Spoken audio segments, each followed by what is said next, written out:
அனைவருக்கும் வணக்கம். இன்றைக்கி வாழைப்பூவில் உசிலி எப்படி பண்ணுறதுன்னு பார்க்கலாமா?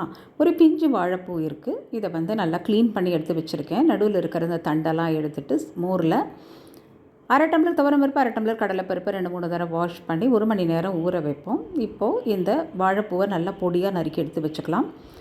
பருப்பு ஊறின அப்புறம் தண்ணியை நல்லா வடிச்சிட்டு வரமிளகா சேர்த்து கொரன்னு வடை கரைக்கிற மாதிரி அரைச்சி எடுத்து வச்சுக்கணும். இதை நடுக்கி வச்ச வாழைப்பூவில் மஞ்சப்பொடி, பெருங்காயப்பொடி, உப்பு சேர்த்து நல்லா கலந்து எடுத்து வச்சுடுங்க. ஒரு இட்லி தட்டில் எண்ணெயை தடவி இந்த கலந்து வச்ச வாழைப்பூ உசிலி கலவையை எடுத்து நம்ம இட்லி பாத்திரத்தில் வச்சு ஒரு 10 நிமிஷம் ஸ்டீம் குக் பண்ணுவோம் மீடியம் ஃப்ளேமில்.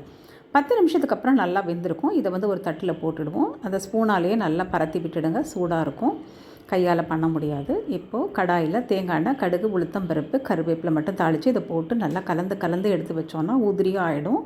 இது ஒரு கிண்ணத்தில் மாற்றிட்டு பரிமாற வேண்டியது தான். கண்டிப்பாக 15 நாளைக்கு ஒரு முறையாக சேர்த்துக்கோங்க. உடம்புக்கு ரொம்ப நல்லது. Sri healthy viewers. Thanks for வாட்சிங்.